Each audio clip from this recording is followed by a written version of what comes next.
March 1943, North Atlantic. Wolfpacks ruled the charts, then the rhythm snapped. Boats surfaced into searchlights that shouldn't have known. Torpedoes met depth charges already falling. A rendezvous found destroyers waiting, silent guns set. Radio discipline was flawless, Enigma by the book, procedures immaculate. Yet Allied ships appeared where traps weren't, and traps closed on empty sea. Luck a leak. A traitor, night after night, the pattern tightened. The Empire swore the lock was unbreakable. Someone else was quietly turning the key. Autumn 1940 to late 1942, confidence had a coastline. Germany's U-boat arm hunted like a schooling predator. Long-range boats slipping from Biscay patrol lines, stitched across convoy routes, contact reports hopping through ether to command posts that played chess with steel. The math looked merciless. The mid-ocean air gap denied Allied patrol planes, escorts were thin, Aztec faltered in heavy seas. Early radar was coarse and weather-blind. Slow convoys could be found shadowed, fixed and fed, wave after wave, to waiting packs. Doctrine calcified around success. Radio brevity, emission control, daily key sheets. Enigma ritualized certainty for modern war. In bridge radio rooms, operators spun rotors, set plugboards and transmitted with a craftsman's calm. Intercepts were inevitable and useless without the day's key. Reports flowed upward, fuel states, sinkings, weather, then returned as ambush geometries and timed convergences. On graphs, tonnage sunk, climbed. In logs, escorts burned themselves out on empty bearings. Each good patrol confirmed the premise: superior training, disciplined signals, an unbreakable cipher, and a hunting ground too wide to fence. From Lorient, Saint-Nazaire and Kiel, confidence framed decisions. If the Allies bled, the system worked. If they adapted, procedures would tighten: sharper patrol lines, stricter radio drills, fresh tactics for night surface attacks. The ocean was vast, the code inviolate, and the initiative for now theirs. From Berlin and Paris to Lorient's pens, Allied seamanship looked clumsy and over-mechanized, courage wrapped in bureaucracy.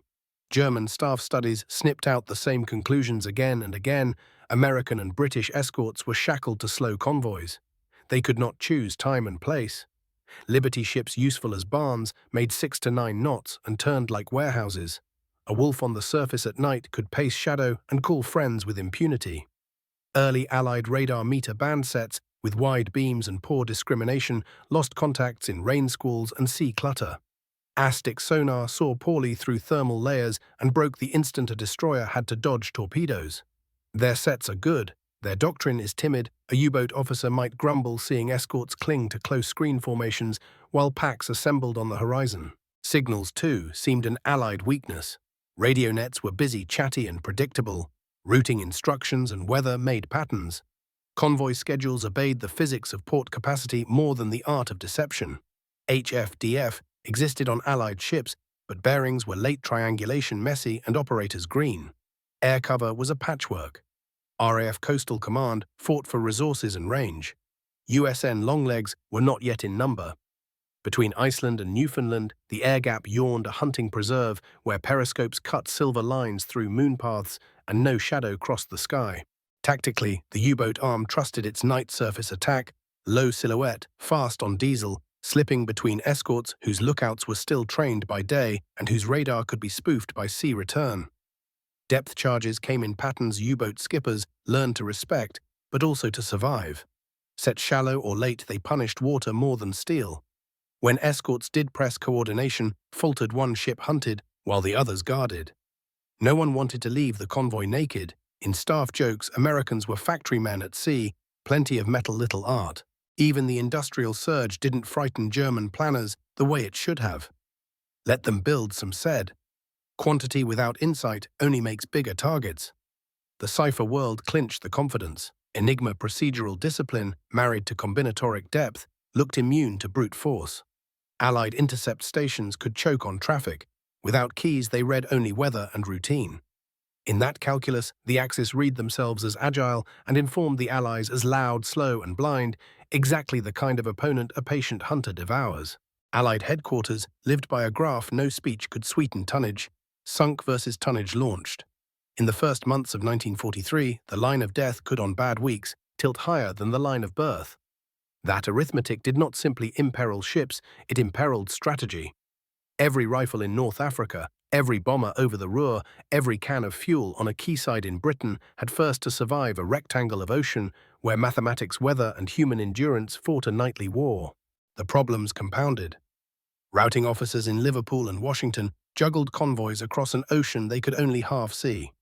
Direction-finding bearings arrived late or ambiguous. Contact reports from escorts died when the fight began. A U-boat's last known position aged into irrelevance in hours. Air cover was decisive where it existed and useless where it did not. Even when very long-range aircraft finally closed, parts of the gap storms could rip the sky away, and with it, the fragile umbrella that kept periscopes down. Radar sets improved, but were still mortal tubes burned out. Operators tired, sea clutter hid shadows that knew how to hide. At the tactical edge, escorts fought a physics problem with courage alone. Convoys demanded proximity. Proximity reduced initiative. A destroyer that left station to chase a contact created a hole. A clever skipper aimed for the hole. Hedgehog mortars and centimetric radar were coming, but coming is a cruel verb in a crisis. Training lagged because ships sailed every day. Doctrine lagged because training lagged. Intelligence, real predictive intelligence, lagged most of all. The enemy's radio discipline was good. Their cipher, by all Allied public reckoning, was beyond reach. Staffs read yesterday's sinkings exquisitely. Tomorrow's intentions were guesswork. Industry could help but could not decide. More escorts, more merchantmen, more aircraft. These were necessary, not sufficient. The Allies were fighting a system, not just boats, and systems are killed by insight as much as by mass. What the route planners needed was not merely range or firepower, but foreknowledge where the patrol lines would set tonight, which contact report was a feint, which safe lane would not be safe 3 days hence. What the escort group commander needed at 0200 in a sleet squall was not moral exhortation, but a bearing and a time go here now, because by 0240 the pack will be there. Thus the true requirement took shape first as a murmur and then as policy, a weapon that worked before contact and without revealing itself. Not a new gun on the forecastle, but a map in the mind. Call it Secret Weapon Y if you like. Its parts would be unromantic intercepts, direction-finding traffic analysis, fragments from raids or captures, but its effect would be romantic in the only way that matters in war. It would make the enemy's choices yours. It would be a pipeline, not an epiphany, dawn to midnight, midnight to dawn, feeding theater headquarters and crucially operational commanders at sea with answers faster than the enemy could move. Two brutal constraints defined the ambition. First, speed, a decoded truth that arrives after a convoy passes the danger, is a history lesson, not a weapon. Second, secrecy. The moment the enemy suspects you can read him, he stops speaking your language. So the tool had to be both rapid and invisible, real-time enough to move ships on Tuesday because of a message sent Monday night, and camouflaged enough that Tuesday's movement looked like prudence, not clairvoyance. Achieving one of those constraints is difficult. Achieving both is the kind of demand that creates institutions. In the end, that is what the Allies built, not a gadget, but an ecosystem, a city of huts, a forest of aerials, a chain of couriers, a discipline of silence that aimed to turn radio's great gift and great flaw against its masters. Secret Weapon Y would not sink a single U-boat by itself. It would arrange the meeting. It would let radar and Hedgehog and Lee lights be on time. It would, if it worked, make the ocean smaller for one side and larger for the other, until the graph bent the only way that mattered. Bletchley Park did not look like a weapon. It looked like a country house that had grown extra rooms from worry, a Victorian shell ringed by huts that kept multiplying as if secrecy could sprout from damp soil. Bicycles leaned under dripping eaves, the lawns squished after night rain, the corridors smelled of wet wool, pencil shavings, tea and solder. And yet inside this ordinary geography, the Allies attempted something audacious, to turn radio the Axis bloodstream into a tap you could open and read. The first pulse did not start here. It began in Warsaw with 3 mathematicians, Rejewski, Rojicki and Zygalski, who had watched Enigma the way a chess player watches an opponent's posture. They learned the gate of German procedure before the world caught fire, then as the frontier flamed. In 1939 they carried their insight west. Call it the seed methods, models, and courage delivered with the urgency of a burning library. Britain received the package and after the shock understood what it implied. The cipher was not a god. It was a machine built by men, used by men, and therefore drifted toward human habit. Bletchley organized itself around that drift. Hut 6 worried the army and air keys. Hut 8 obsessed over the naval ones, the hardest, most disciplined, and most lethal. Wrens in blue ran a new kind of factory feeding paper into iron mouths, checking lampboards, logging stops. The machines were bombs, racks of rotors, and relays that looked like furniture until they spun up and the room turned into weather. You did not break Enigma by heroics. You broke it by repetition and inference, by turning lots of maybes into a solid yes faster than the ocean could change its mind. The impossible idea was not to defeat mathematics. It was to reframe the problem until mathematics could be beaten by patiently harvested clues. Start with a crib, a guest fragment likely to be present in a message, a weather word, a format header, a routine greeting from an operator who smoked, coughed, then typed what he always typed. Fit the crib against cipher text, and you propose how plain text might align with cipher rotor by rotor. Build a logical map of letter dependencies so the bomb can wire those relationships in metal. Tell the machine to spin through rotor orders and ring settings looking for contradictions. When it finds none, it stops, and a human pair of eyes decides if a hypothesis has become a lead. Welchman's diagonal board turned this hunt into choreography. Connections that had been merely adjacent now became a network. A single implication leapt diagonals and pruned millions of bad universes in a second. In a war that punished delay, pruning time was victory. Banburismus, part art, part statistics, assigned weights of evidence to rival rotor orders. Sheets covered in faint pencil marks looked like nothing. In aggregate, they moved a convoy. There were other miracles disguised as routine. A junior officer noticed operators often set up their machines in predictable ways at the start of a shift. This Herivel tip became a seasonal gust Bletchley learned to sail with. A boarding party dragged soggy codebooks from a trawler whose crew thought rain would do what fire did not. A week later, decrypts ran hot. A U-boat's short signal book, recovered by men who went down into cold water with knives and lungs, simplified a class of messages that had been thorns under fingernails. Each capture was a mercy. Each habit was a gift. But a city needs plumbing. Intercepts raw radio caught by Y stations, scattered from hilltops to ships, arrived by teleprinter and motorcycle. Direction-finding bearings sounded like a poor cousin to decryption until they didn't. HFDF plots, when layered over traffic analysis, told you which net was speaking to which, how often, with what urgency. Even without a single letter read, you could map a formation by the silence between its messages. Once a key fell, those same traffic skeletons became living named bodies with schedules and appetites. Speed-shaped behavior. Decrypting a message a day late saved nothing. Bletchley therefore built rhythms, morning keys, noon, changes, evening rushes. Crews learned the body language of a net when weather forced operators sloppy, when fatigue made them repeat a greeting. The bomb's British and later faster American cousins were scheduled like ship's maintenance windows, peak loads, overnight pushes where a single extra stop meant a convoy adjusted at dawn instead of at dusk. The quietest hero was the filing system. A crib you failed with in January might unlock April, provided you could find it again before April was over. On bad days, the cipher mutated. Naval Enigma grew a fourth rotor, procedures tightened, gaps opened like cracks in ice. Commanders in the Atlantic watched sinkings rise and wanted to know if the magic had failed. Bletchley's answer was boring, and true magic is a stack of ordinary things that all have to work together. When one layer thickened, new rotor, new schedule, you compensated by making every other layer sharper, more intercepts, more bearings, more aggressive cribbing, more bombs, more discipline about what you didn't act on, so the enemy never guessed what you knew. Secrecy was both religion and weapon. Ultra. The label stamped on the finished intelligence moved along a wire of trust. Not everyone who needed results was allowed to know the cause. Operational commanders received hunches from headquarters or new routing that matched a weather pretext or patrol areas justified by generic prudence.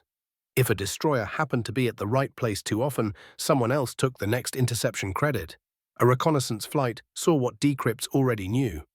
The aim was simple and severe. The Germans must never suspect that the lock had been opened. If they did, they would change the door. That is what the secret facility built, a machine made of people paper, electricity, and habit. It made speed out of statistics and security out of restraint. It convinced a staff trained to love kinetic brilliance that the right kind of quiet could be lethal. A Navy escort's hedgehog, a liberator's radar, a convoy's lane change at midnight. None of these smelled like code breaking to the men who suffered them. And so the impossible idea, fully grown, was this: read the enemy, now act as if you didn't, and do it again tomorrow. The test was not applause, the test was arrival. Merchantmen sliding into Liverpool quays, breath still visible crews half astonished to be alive, a U-boat surfacing into a moon path and finding a swordfish that had just happened to be there, a desert column turning on a road and meeting artillery already ranged. Bletchley Park did not sink a single ship.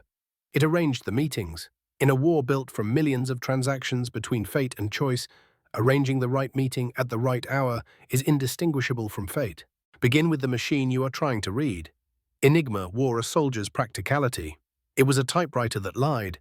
Each key press sent a current through a maze of 3, later 4 at-sea rotors, then through a reflector and back again, lighting a different letter. After each press, at least one rotor stepped, changing the maze. Add a plugboard at the front, 10 or so letter pairs swapped, and you bought yourself a combinatorial fog dense enough to comfort an engineer and frighten an amateur. Daily keys set rotor order, ring positions, and plugboard pairings. Message keys added transient variation. Procedure, disciplined and regular, was supposed to keep the system's practical strength close to its theoretical boast. The Allies did not attack the boast with brute force. They attacked the practice. The secret sauce begins with structure, making the enemy's choices do work for you. German operators followed formats, weather words, headings, headers, phraseology, rooted in habit and doctrine.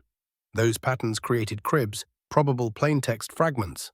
Align a crib with ciphertext and you propose a set of wiring constraints. If wetter maps to those 6 letters there, then these rotor positions and plugboard pairings must satisfy a web of letter-to-letter dependencies. That web became a menu, a graph Bletchley wired into a bombe, so the machine could test candidate rotor orders at electric speed, discarding those that violated the menu's logic and stopping at those that didn't. Note the trick: the bombe does not read messages. It eliminates universes. It turns a search problem vast enough to be divine into a pruning problem small enough to be human. Welchman's diagonal board elevated pruning to an art, letting implications skip across the graph and collapse millions of impossibilities each second. Bomberismus added statistics, assign weights to hypotheses, focus machine time on likely orders, stop chasing ghosts. None of this would matter if cribs were myths. They weren't. People are patterns that write patterns. The war taught this with daily regularity. Layer 2 of the source is fusion. Encryption gives you letters, radio gives you context. HFDF bearings tell you where a transmitter probably is. Traffic analysis tells you who they are probably talking to. Schedule and silence tell you how urgent the talk is. A net that lights up at dusk each day and then suddenly burns at noon says something without saying it. Overlay that with partial reads and you turn ambiguity into confidence. Even a half-decrypt names numbers a verb, combined with a confident bearing, becomes a position report good enough to move steel. Layer 3 is cadence. Decrypts that arrive late are history. Bletchley made time a weapon. Message pickup at Y stations ran in shift rhythms. Couriers and teleprinters fed Hut 6-8 queues. Bombe runs were scheduled like convoy escorts maintenance surge. Overnight pushes keyed to enemy procedural changes. The lab learned to anticipate human drift, sloppier indicators after shift handovers repeated, plugboard pairings around holidays, overuse of certain salutations by certain nets. Cadence learned and exploited turns luck into throughput. The 4th layer, most invisible, most essential, is cover and discipline. Intelligence that cannot be used safely cannot be used at all. Ultra's distribution was narrow, compartmented and scripted. Operational commanders received tasking justified by weather reconnaissance or standing prudence. The real reason lived one room deeper and one echelon higher. If a decrypt pointed to a rendezvous that would be delicious to ambush, the temptation was policed by Policy Act only as often as randomness can explain. Mix sources so that no single success teaches the enemy a lesson you cannot afford him to learn. A reconnaissance plane is sent because you already know. The report he files becomes the official reason to move. That choreography is neither romantic nor optional. It is why the secret lasted. Now ask why the Axis could neither detect nor adapt in time. First, cognitive confidence engineers had sold commanders a true statement about theory permutations, vast brute forcing absurd. Commanders generalized that into a false certainty about practice, unbreakable. When a trap failed, they looked in the wrong places: a lax sentry, a gossipy officer, a stolen map. Second, procedural discipline paradoxically created attack surface. Rigid formats produce rich cribs. Synchronized changes create windows you can schedule their bombs around. A culture that punishes improvisation creates habits, and habits are passwords typed with a pause in the same place every day. Third, sensor blindness. To detect you are read, you need to correlate your transmissions with the enemy's uncanny timeliness across weeks and theaters. That requires an honest audit culture and the freedom to hypothesize uncomfortable causes. Wartime Germany had neither insufficient supply. A staff officer who suggests our cipher is read risks blame without remedy. Easier to demand stricter discipline, rotate and indicator lecture operators, and move on. Occasionally, they did suspect. Naval changes like introducing the fourth rotor created decrypt blackouts. But those adaptations took time to conceive, distribute, and internalize. Meanwhile, the Allied stack exploited every other layer, harder, more traffic analysis, more captures, more HF-DF hunts, more statistical cunning. A moving target that moves slowly is still a target. Fourth, operational camouflage by the Allies blunted feedback. Because ultra-driven actions were laundered through plausible fronts, recon sightings, patrol, luck, generic prudence, the Axis could not cleanly regress cause and effect. One success looks like weather.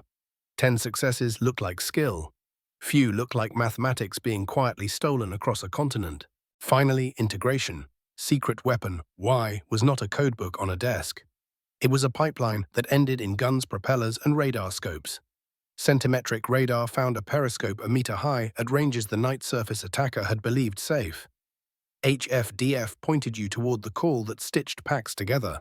Hedgehog delivered forward-thrown patterns that punished evasion instead of rewarding it. Ultra told you where and when to bring that stack to bear. Integration changes war from force on force to choice on force. You fight fewer battles each at better odds until the enemy calls it luck, long past the point where luck has statistical meaning. There were limits and scruples. Not every message could be read, not every read could be used. Some decodes were held because acting would shout the truth. Some convoys sailed into risk because the larger campaign required silence this week to win next month. The source includes restraint as an ingredient. It is the least cinematic part of the story and the most professional. Technically, the most seductive misunderstandings are also the most dangerous. The Bombe was not a magic box that solved Enigma. It was a fast hypothesis killer that worked because humans built good menus from decent cribs inside a disciplined workflow that delivered results before reality changed. The great computers with valves and paper tape will later crack other deeper machines. That is another story. Here, victory came from a farm of electromechanical testers run like a shipyard of thought, tuned constantly by mathematicians who understood that probability is a tool you wield, not a number you worship. And so the source poured into a single sentence, tastes like this exploit human pattern to constrain machine possibility, fuse partial reads with radio context, deliver insight at operational tempo, act under cover so the source survives, and integrate the result with weapons that arrive on time. Do those 5 things for long enough, and the enemy does not merely lose units. He loses agency. He becomes a problem you solve nightly. Stand again in the hut.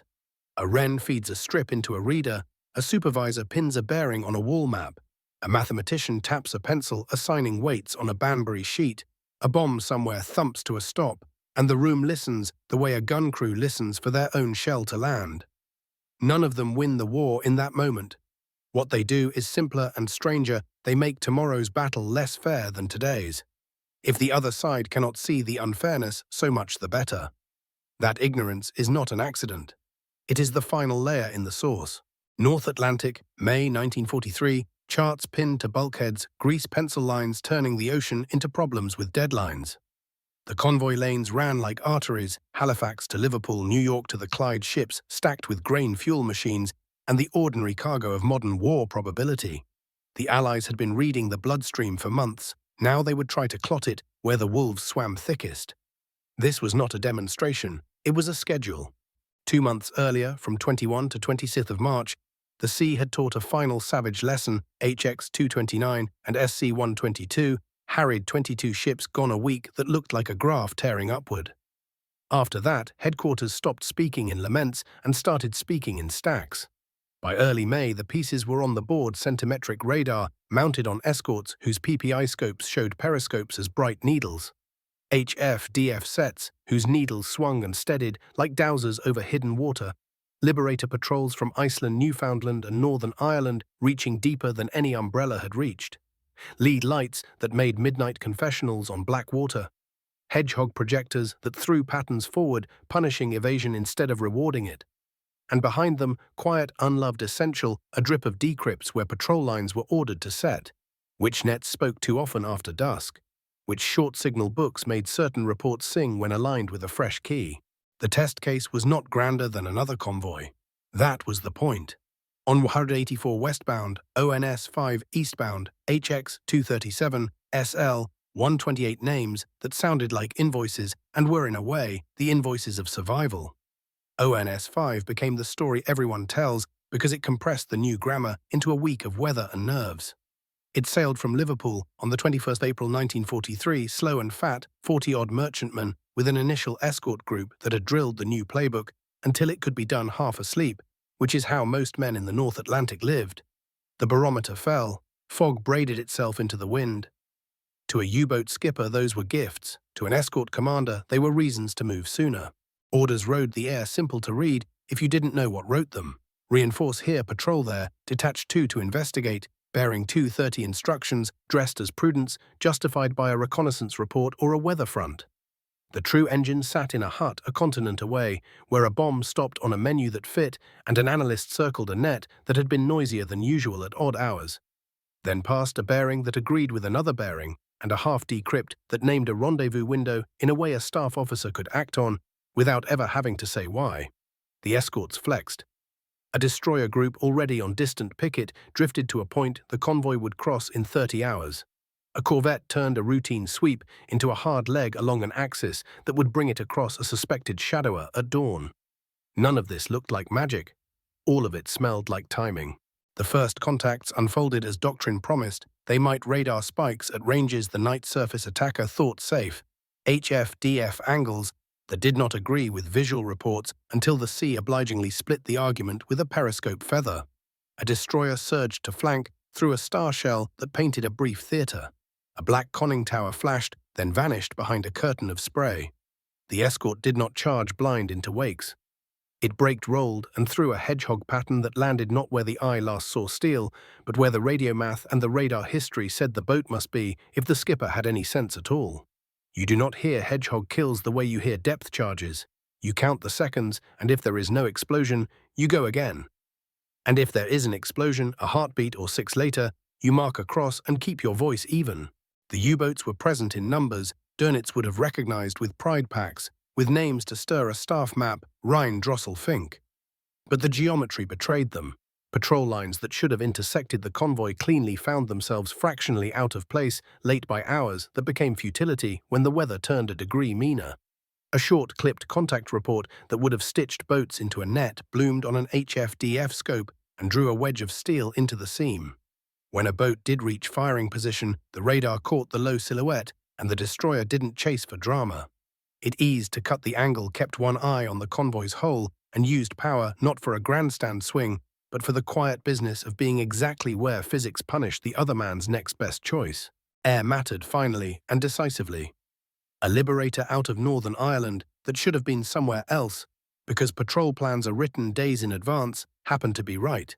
It had the new radar. It had a lee light that made night into confession. It had a depth charge pattern the crew had rehearsed until the navigator could recite the spacing in sleep. The pilot saw a wake where no wake should have been, flipped the switch that made darkness honest, and the sea whitened around a shape that jerked the wrong way a second too late. Later, an escort credited the plane. Quietly, a staffer wrote 2 letters on a docket UL and filed the satisfaction where no one uninvited would look. Owen's 5's nights bled into one another, rough and hard. Ships were lost. The sea takes its tithe, even from the best plans. But something had shifted in the ratios. When a boat fired, it died more often.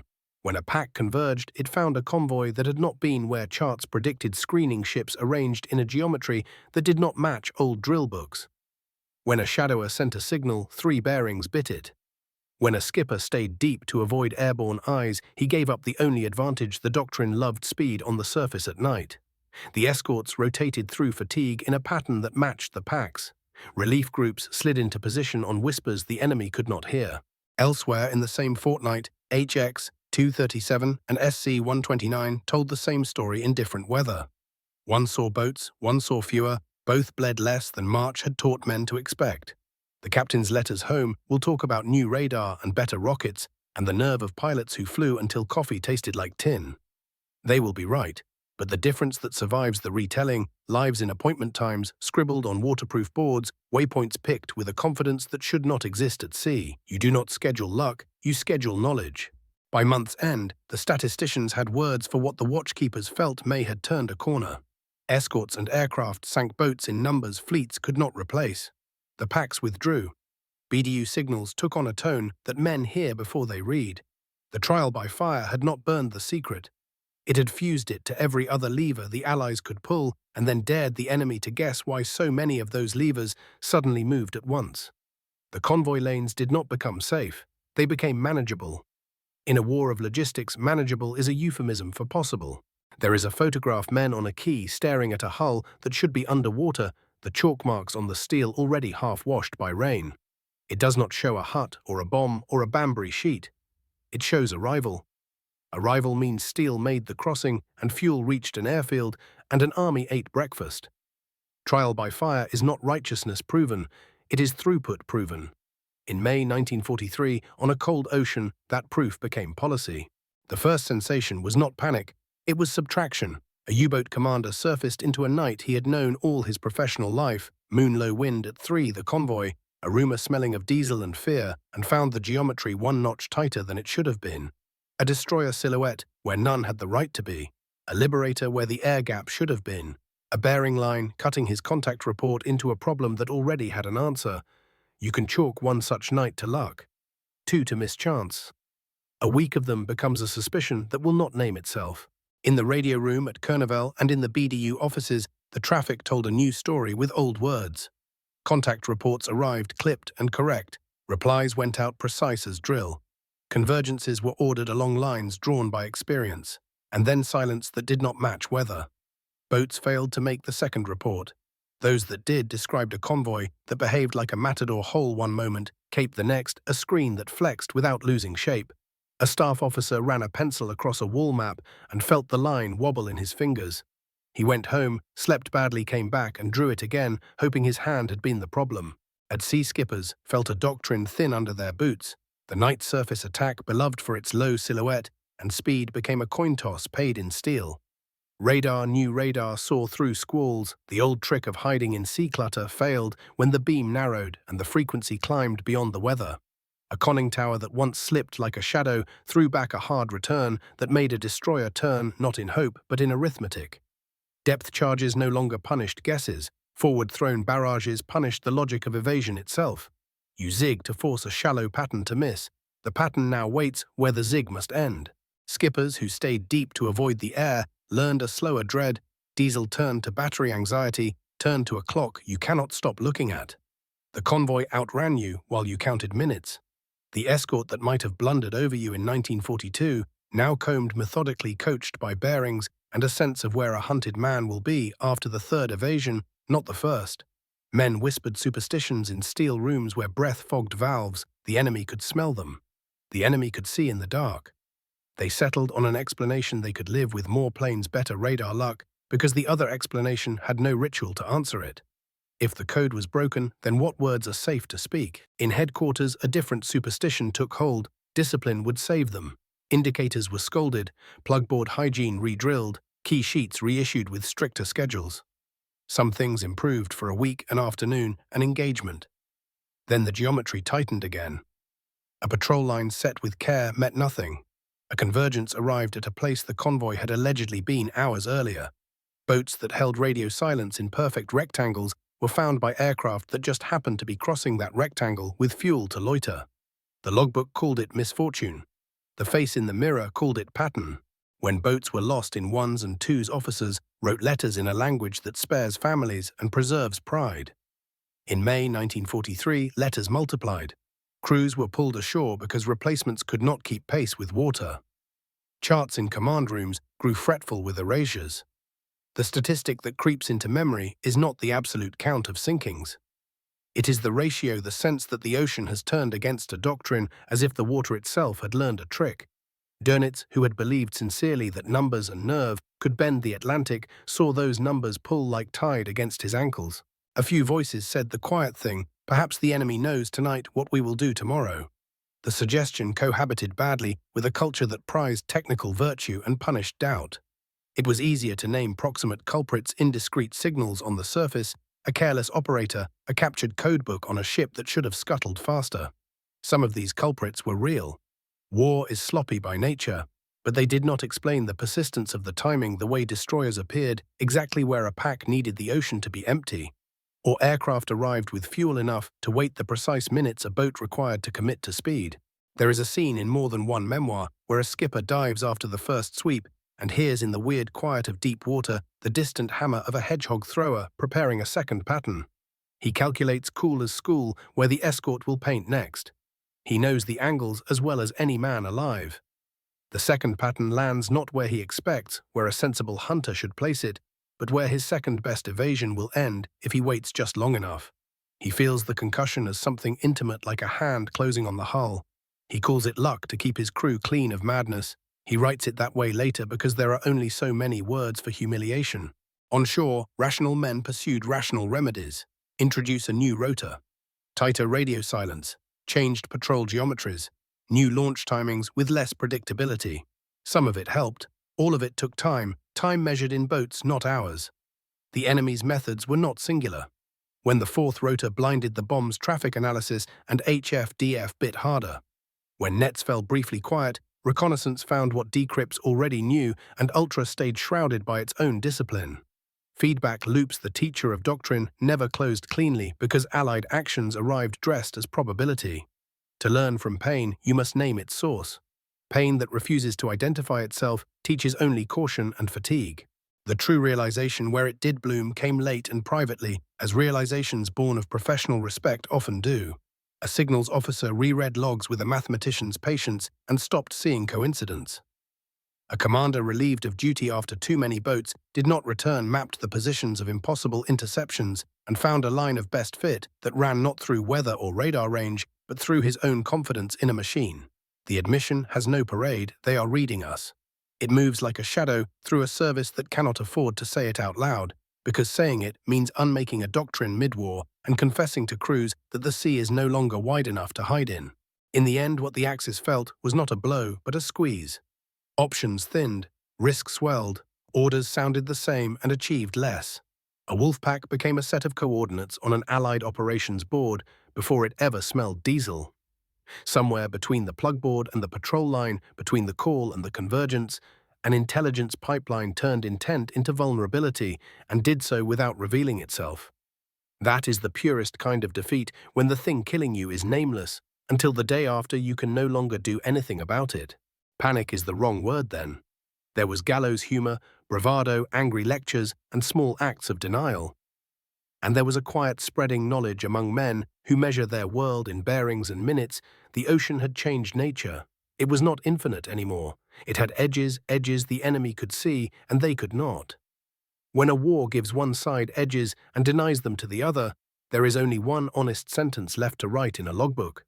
A few wrote it, most did not. The ocean kept its counsel. The results spoke. Secret weapon Y did not kill ships. It scheduled victories. Once decrypts, traffic plots, and HF-DF bearings fused into an operational pipeline, Allied commanders stopped gambling and started allocating. The Atlantic gateway to every other theater tilted first. Convoys shifted lanes before packs could settle. Escorts arrived on time with centimetric radar and hedgehog. Long-range patrols happened to be overhead when a shadower risked a signal. By compressing uncertainty, Ultra turned mass into presence. Industry could flood the lanes. Intelligence made the flood arrive where it mattered. Effects cascaded. In the air, war night fighter ambushes and bomber routes benefited from reads of deployment orders and ground control chatter. Deception plans were threaded through what decrypts already proved, so feints lived inside truth. In the desert and then Italy, operational choices narrowed for the Axis thrusts, met artillery already ranged. Supply columns were hit with a punctuality that looks on a map like clairvoyance. Ultra did not replace reconnaissance radar or brute production. It cohered them, assigning finite sorties and scarce escorts to the highest leverage hours. Two disciplines preserved the edge. Speed decrypts moved at a tempo matching the fight hours, not days, so knowledge arrived as a steering command, not a history lesson. Secrecy actions were laundered through plausible covers, weather patrol, luck routine prudence, so feedback never taught the Axis what to fix. When the naval keys hardened, the pipeline didn't collapse. It flexed, leaning on traffic analysis, bearings captures and statistics until procedure drift or fresh material reopened the window. Strategically, the graph that mattered, tonnage, delivered versus sunk, bent the right way and kept bending. Logistics regained schedule. Schedules enabled invasions. Invasions forced decisions on the Axis at bad odds. That is the quiet definition of supremacy in an industrial war, not spectacle, but the ability to choose when and where violence will be priced in your favor again tomorrow. Secret Weapon Y made choosing reproducible. In hindsight, the Axis did not merely lose boats or columns, they lost initiative. A doctrine built on surprise and tempo found itself pre-answered by a system that read intent and turned it quickly and invisibly into geometry the enemy could not solve in time. When a war becomes a contest of choices and only one side can see the board, the rest is arithmetic. Post-war Axis testimonies and memoirs rarely name Ultra outright, but their meaning is plain. Allied reach, radar, air power, and an uncanny timeliness made the old doctrine untenable. Representative acknowledgements paraphrased from published accounts. Karl Dönitz BDU, later Großadmiral. The U-boat arm was overmatched. Once the enemy combined long-range air patrols, new radar, and precise direction finding, our convergences met destroyers that should not have been there. Albert Sphere armaments. Minister numbers alone do not explain Allied advantage. Their system intelligence fused with production turned factories into operational decisions faster than we could react. Former Kriegsmarine signals officers' interrogations/memoirs procedure was flawless, yet interceptions arrived with impossible timing. We tightened discipline and still found the enemy waiting proof that he knew more sooner than we believed possible. And so the last line belongs not to a cipher or a machine, but to a method exploit pattern fuse. Context deliver at tempo act undercover and integrate with force. The Empire thought the lock was unbreakable. The Allies didn't need to brag about opening it. They just kept reading the war until the war was theirs.